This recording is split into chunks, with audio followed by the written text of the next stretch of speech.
question is why we still call Burma that the name changed in 1989. I just have is that a more advocated way that we can have? And also another question, quick one, is like my sister will do.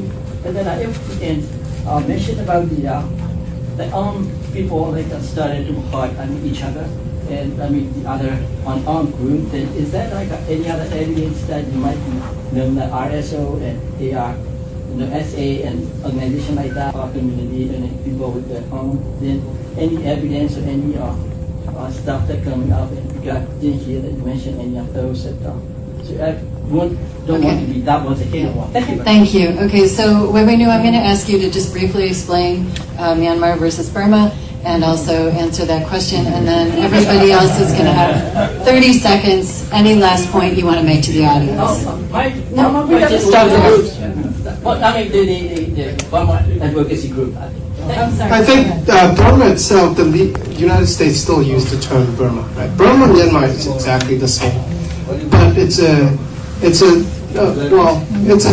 rejection to the military that actually changed the name without legitimacy, against the will of the people.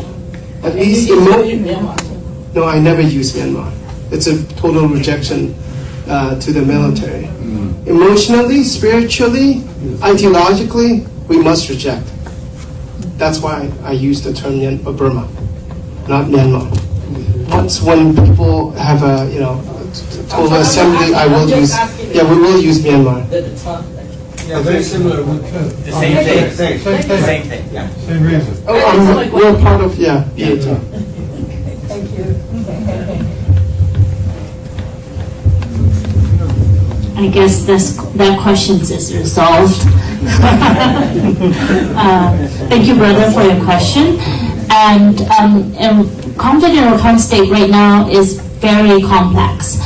While after the military's conscription law, the military has been forcefully conscripted Rohingya to fight against the Arakan army.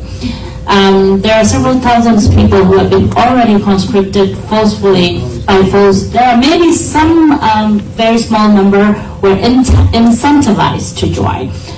So there's complexity as well. And Arakan army, in retaliation, targeted Rohingya communities, villages, and civilians, and in a massive way.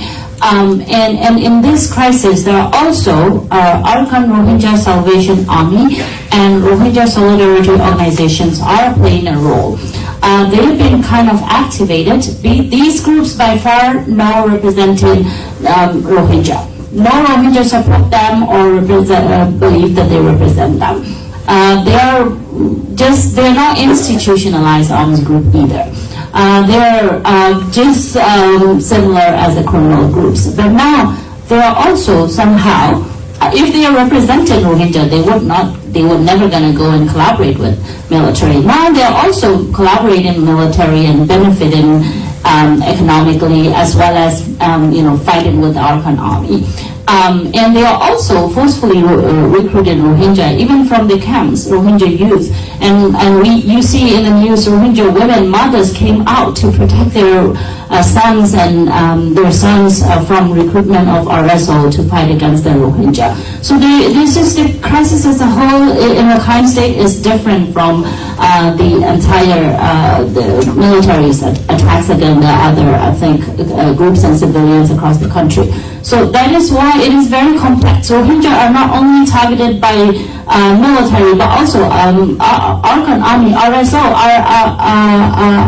ARSA. They are exploited by every actors. That's why I think urgency, the situations in Rakhine State require deeper attentions and protections, and that's why I emphasize it. Earlier I didn't bring up because I think it is quite complex and it will take time to explain it. Thank you for your question so that I have a chance to reply. Thank you. Well, thank you so much. I think time is running out.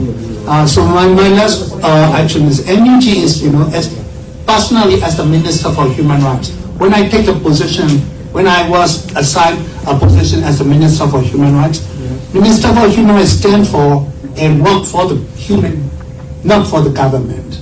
That is my protection. That is my clear statement when I take a position. So I do my best for the protection of every people of the country, and also special protection for the minority groups, because I belong to minority group as well. So this is my first commitment.